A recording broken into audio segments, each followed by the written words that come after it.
Assalamualaikum warahmatullahi wabarakatuh. Sampurasun. Yang kami hormati, kami muliakan, dan kami banggakan segenap warga masyarakat Provinsi Jawa Barat dimanapun berada, yang hari ini bersama-sama untuk menundukkan kepala, menyatukan jiwa, mengepalkan tangan, meneriakan pekik merdeka sebagai nilai-nilai nasionalisme yang harus diwujudkan kemerdekaan itu oleh kami, para penyelenggara dan pemangku kepentingan dari prinsip-prinsip dasar demokrasi dan ketatanegaraan. Yang saya hormati Wakil Gubernur Provinsi Jawa Barat, saya ucapkan terima kasih beserta istri. Ketua DPRD Provinsi Jawa Barat beserta istri. Pangdam 3 Siliwangi, Kapolda Jawa Barat, Kepala Kejaksaan Tinggi Jawa Barat, Sekretaris Daerah Provinsi Jawa Barat beserta istri. Kita panjatkan doa kepada almarhum sesepuh masyarakat Jawa Barat, Letnan Jenderal TNI Purnawirawan Solihin GP, yang hari ini keluarganya turut hadir. Yang saya hormati Gubernur Senior Provinsi Jawa Barat Bapak Ahmad Heriawan beserta istri, Bapak Wakil Gubernur Provinsi Jawa Barat Senior Pak Numan Abdul Hakim, Bapak Iwa Kartiwa beserta istri, Bapak Wawan Ridwan, Ibu Tuti Setia Hidayat, saya ucapkan terima kasih. Cepopong, saya ucapkan terima kasih. Para anggota DPRD Provinsi Jawa Barat, saya ucapkan terima kasih atas kehadirannya. Para perwira tinggi TNI Polri yang berada di wilayah Provinsi Jawa Barat, saya ucapkan terima kasih atas kehadirannya. Dan kami juga menyampaikan permohonan maaf pada saat ini kita berada di luar arena tenda VIP, karena tenda VIP hari ini diisi oleh para petani, nelayan, ojol, Grab, termasuk kuli bangunan yang bekerja bersusah payah ingin menyelesaikan target pembangunan di seluruh Provinsi Jawa Barat dan pembangunan halaman gedung sate yang saya beri nama Panca Rasa, Pasanggerahan Panca Rasa.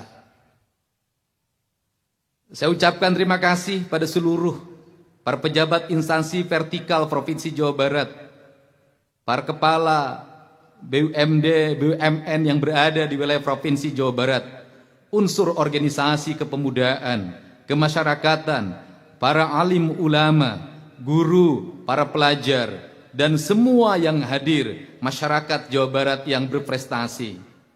Hadir juga di sini Atta Fatur Rahman, peraih medali emas internasional matematika. Saya ucapkan terima kasih atas kehadirannya dan kita sampaikan tepuk tangan. Nathanael Wilat Atmaja, juara dunia tingkat 2 Neo Science Olympics. Lufida Pranama, juara medali emas internasional Olimpiade AI. Alana Ratna, silver internasional Olimpiade Science. Ai Asha Citra, juara bronze internasional Olimpiade Science. Faiha Hania, silver internasional Olimpiade Science. Kalista Natalia, bronze internasional Olimpiade Science. Khairina, Olimpiade Entrepreneurship Silver. Dan Gaisa, Putri Remaja Jawa Barat 2026. Di pagi yang berbahagia ini, pertama saya mengucapkan ucapan terima kasih pada para pengibar bendera pusaka Sangsaka merah putih sebagai simbol dari kedaulatan negara kesatuan Republik Indonesia yang telah mengibarkan sangsaka dengan sempurna.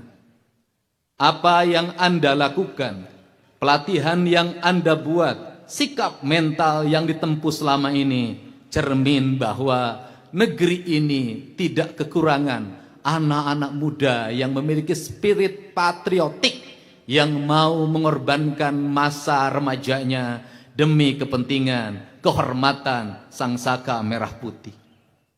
Saya mengucapkan terima kasih pada seluruh peserta upacara dari jajaran TNI dan Polri serta anak-anak pelajar Purwakarta Jawa Barat yang sudah mengikuti pendidikan barak militer yang tumbuh menjadi anak-anak patriotik. Saya ucapkan terima kasih pada Linmas yang usianya sudah rata-rata 60 tahun yang mau berdiri berupacara. Dan saya ucapkan terima kasih, hari ini upacara juga diikuti oleh para tukang sapu yang setiap hari membersihkan seluruh areal jalan-jalan di Provinsi Jawa Barat yang hampir kita rekrut lebih dari 3.000 orang.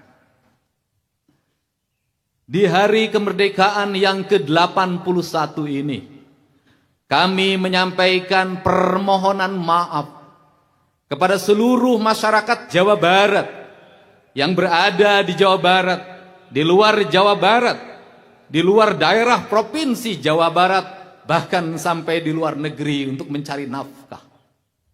Kami menyampaikan permohonan maaf. 81 tahun Indonesia merdeka, kami belum bisa memerdekakan seluruh rakyat Jawa Barat. Masih ada 80.000 rakyat Jawa Barat yang sampai hari ini belum memiliki jaringan listrik, sehingga ketika malam dia kegelapan. Dan 2027 akan kami selesaikan. Di 2025 pada saat kami menjabat, ada 500.000 lebih rakyat Jawa Barat tidak memiliki listrik. Padahal Jawa Barat adalah pusat energi, baik geotermal, pembangkit listrik tenaga air yang terhampar luas dari mulai Jatiluhur, Jatigede, Cirata, Saguling, dan seluruhnya terhampar menyalakan listrik yang menerangi Jawa Barat dan berbagai daerah di seluruh Indonesia, termasuk geotermal di berbagai pegunungan di Jawa Barat. Tetapi ada sebuah ironi, ketika kita memiliki energi yang besar, tapi rakyat kita bahkan yang dekat di pembangkit itu tidak memiliki listrik. Seluruh ironi itu harus kita selesaikan secara bersama dengan upaya melakukan penataan dalam sistem keuangan pemerintah Provinsi Jawa Barat untuk terarah pada aspek yang menjadi kebutuhan dasar warga. Bagaimana Jawa Barat harus dilindungi rakyatnya dari gangguan kesehatan. Tidak boleh lagi ada rakyat Jawa Barat yang masuk ke rumah sakit, pulangnya berhutang karena ketidakmampuan keuangan. Tidak boleh lagi ada rakyat Jawa Barat yang terhimpit karena kemiskinannya meninggal tanpa perawatan dari dokter dan para medis. Tidak boleh ada rakyat Jawa Barat yang terlahir kemudian sesar dan akhirnya KTP-nya ditahan oleh rumah sakit karena ketidakmampuan pembiayaan.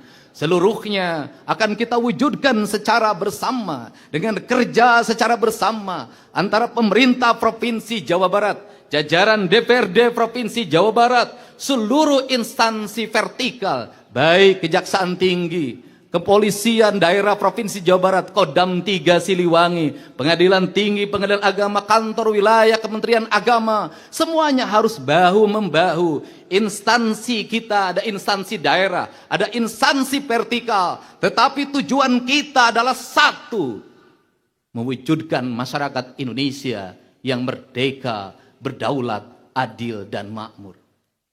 Rasa adil memiliki dua kualifikasi. Yang pertama adalah keadilan komutatif, di mana kita memiliki hak yang sama. Kita berhak menghirup udara bersih dalam setiap hari, walaupun udaranya tidak semua bersih sampai hari ini.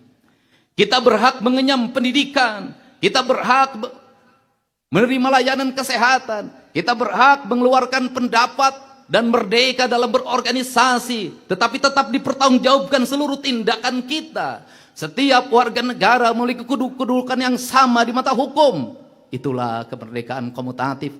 Walaupun seluruh kemerdekaan itu pun belum bisa dinikmati oleh seluruh warga.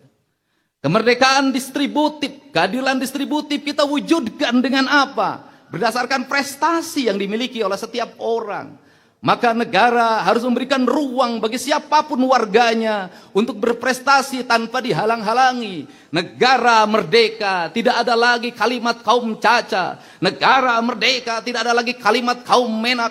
Negara merdeka, tidak lagi orang berpangkat. Semuanya merdeka, berhak mendapatkan yang terbaik, berhak meraih kedudukan yang terbaik dan yang tertinggi di negeri ini. Itulah makna kemerdekaan. Seluruh rangkaian makna kemerdekaan itu harus dikerjakan secara bersama, dikerjakan oleh pemimpin yang mengerti mengelola anggaran, fokus pada apa yang menjadi kebutuhan, menunda seluruh hasad pribadinya, menunda membeli mobil baru menggunakan uang negara, menunda membeli baju baru menggunakan uang negara, menunda menambah properti di rumah dinasnya sebanyak-banyaknya menggunakan uang negara, menunda. Maka seluruh penundaan itu diarahkan untuk apa?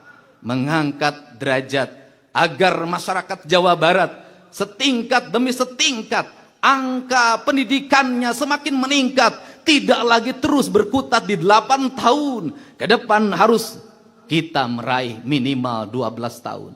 Agar masyarakat Jawa Barat angka peningkatan kualitas kesehatannya terus meningkat, agar seluruh layanan kesehatannya siap siaga, agar masyarakat Jawa Barat ekonominya terus meningkat, mereka memiliki kesempatan kerja. Seluruh kesempatan kerja tidak bisa lahir dengan sendirinya, harus diciptakan dalam sebuah iklim pertanian yang memiliki orientasi sebagai pertanian hijau.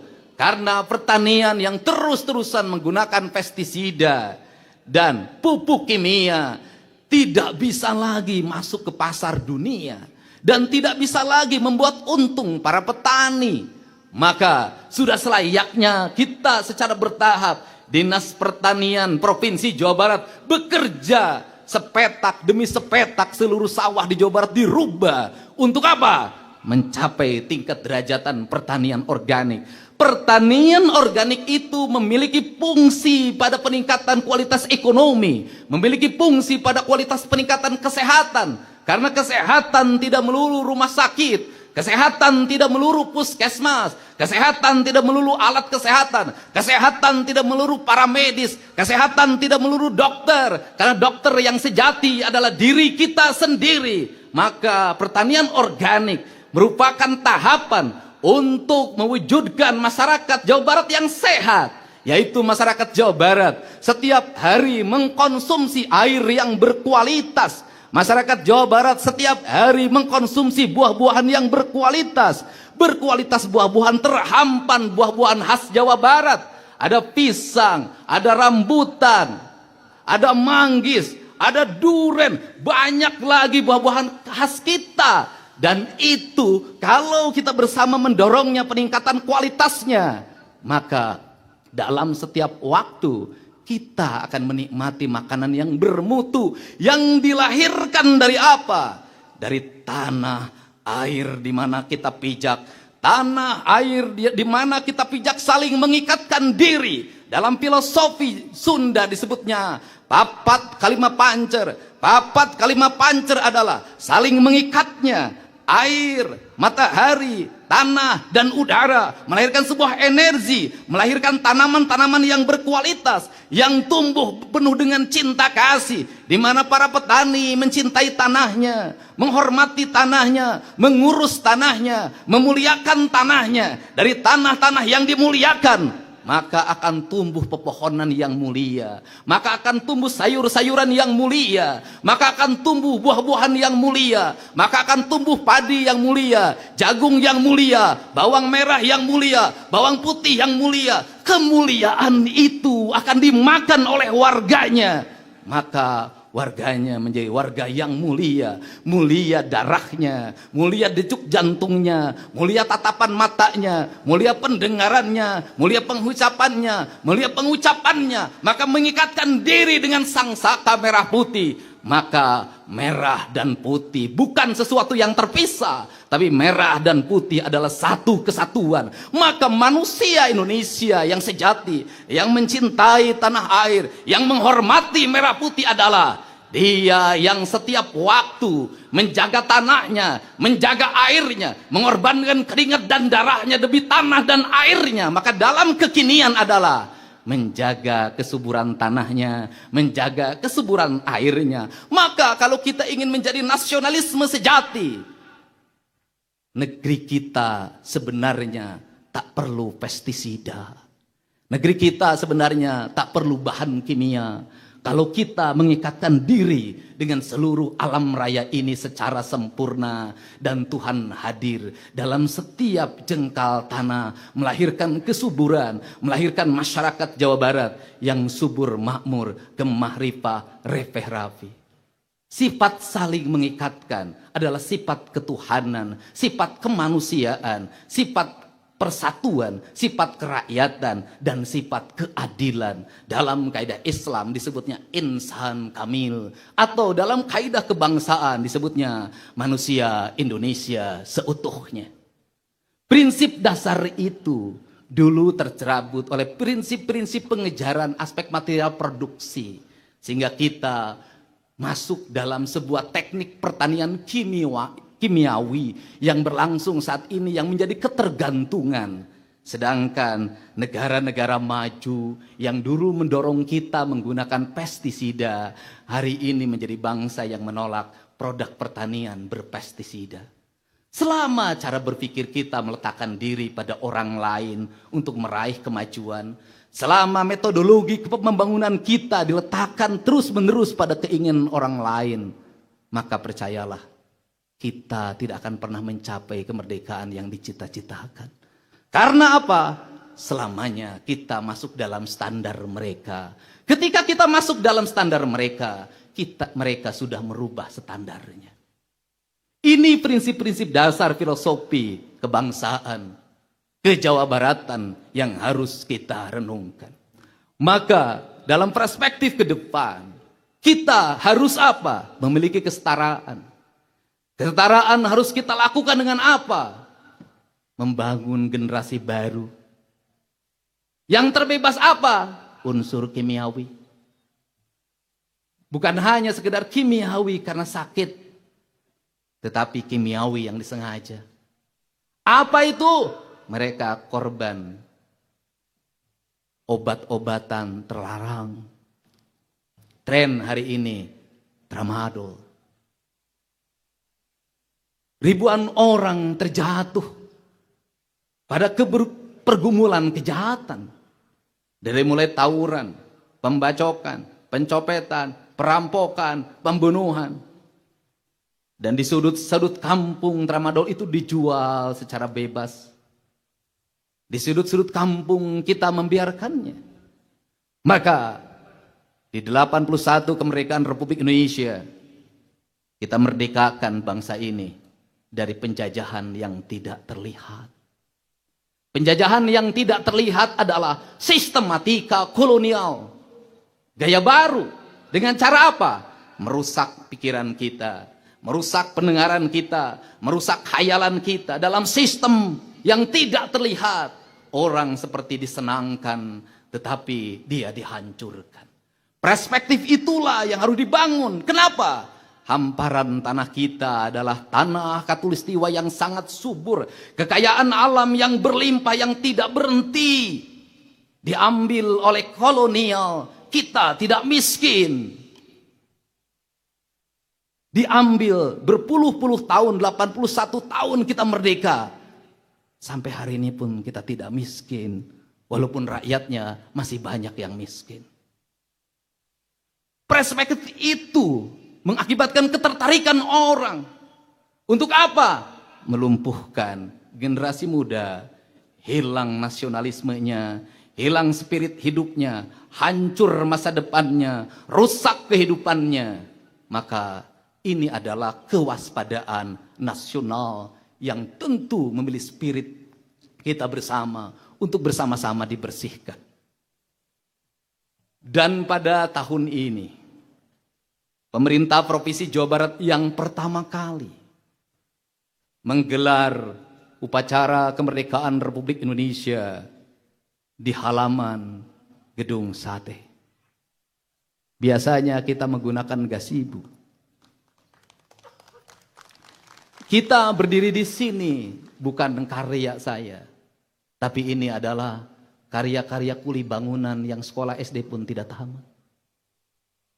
Karya-karya tukang ngecat yang dipicu dalam setiap waktu harus bekerja. Dan hari ini yang memperingati kemerdekaan bukan hanya kita, tapi burung-burung ini pun ikut memeriahkan kemerdekaan. Dia menikmati hamparan jalan yang mungkin selama puluhan tahun dia tidak pernah bermain di sini. Di balik gedung sate yang sangat indah, terhampar derita yang panjang. Mari kita berpikir, di balik gedung yang dititipkan pada kita untuk dirawat, yang hampir puluhan tahun tidak pernah dicat dengan standarisasi. Ada berapa ribu nyawa merenggang untuk membangunnya. Ada berapa ribu orang-orang yang ditinggalkan rumahnya untuk membangunnya. Ada berapa orang yang tertimpa meninggal di dalamnya. Kita tidak pernah mengetahuinya. Dan kita tidak pernah berterima kasih. Yang berjasa bukan hanya yang memiliki gagasan membangun gedung sate, tetapi para kuli itu jauh lebih berjasa. Dan kita juga memahami bahwa prinsip-prinsip dasar karakter penjajahan bukan hanya dimiliki oleh kolonialisme. Kita boleh dalam setiap tahun terus-terusan menggelorakan anti kolonialisme.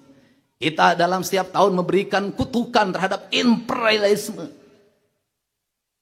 Tetapi kita harus menyadari diri kita bahwa karakter kolonialisme, perilaku imperialisme bukan hanya dimiliki mereka yang datang ke sini untuk menjajahnya, tetapi dalam catatan sejarah yang saya baca, ternyata banyak juga pribumi bahkan dianggap sebagai pemimpin di lingkungannya itu merupakan bagian dari kejahatan imperialisme. Tidak mungkin kolonialisme Belanda menjajah kita dalam waktu terlalu lama kalau tidak ada orang yang bekerja untuk mereka.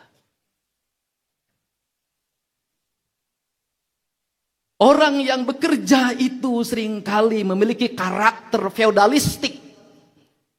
Ingin selalu dihormati, ingin selalu dijunjung tinggi, ingin selalu diangkat-angkat di hadapan kaum pribumi yang mereka adalah warga biasa. Tetapi di hadapan kolonial, dia menundukkan seluruh badannya, membungkukannya dan mengajaknya untuk kerjasama. Dalam catatan yang saya baca, bahwa pemerintah Eropa pernah diguncang oleh perilaku buruk dari kaum feodalis yang berada di Priangan, yang dalam setiap hari mereka berpesta di atas penderitaan. Bahkan ketika ada pembangunan yang dilakukan oleh pemerintah kolonial, membangun jalan, membangun gedung, upah yang mesti dibayarkan kepada masyarakat disebut rodi, itu pun tidak dibayarkan. Penjajah memang kejam, tapi perilaku feodalistik yang suka menjajah bangsanya sendiri jauh lebih kejam. Untuk itu, pada pagi hari ini, mari kita bersama-sama meninggalkan seluruh tradisi itu dengan tidak menuntut terlalu banyak pada negara, tapi berupaya memberikan yang terbaik pada negara. Tidak terus-terusan kita berpikir kenaikan tunjangan yang kita miliki yang menurut saya sudah besar. Tidak terus-terusan kita terus menuntut fasilitas pada negara, padahal kita sudah besar. Kita harus malu pada apa? Pada status diri kita yang seharusnya berdiri paling tegak untuk menegakkan sangsaka merah putih, membangun rasa adil pada seluruh rakyat. Yakinlah bahwa seluruh rakyat akan mencintai bangsanya, akan mengorbankan jiwa raga demi bangsanya, akan memiliki patriotik dan nasionalisme yang tinggi. Manakala para pemimpin dan pejabatnya memperlihatkan sikap tauladan di mata mereka, mau datang ketika mereka sakit, mau mengobati mereka ketika kesusahan, mau berdiri paling depan ketika mereka mengalami penindasan. Inilah cara kita untuk bersama rakyat, berdiri sama tinggi, duduk sama rendah, menghormati sangsaka merah putih. Dirgahayu Negara Kesatuan Republik Indonesia. Semoga Allah Subhanahu wa Ta'ala senantiasa memberikan bimbingan, pelindungan kita semua. Semoga sangsaka merah putih tetap berkibar di tengah gempuran perubahan zaman. Wallahu muwaffiq ila aqwamit thoriq. Assalamualaikum warahmatullahi wabarakatuh. Sampurasun. Siap!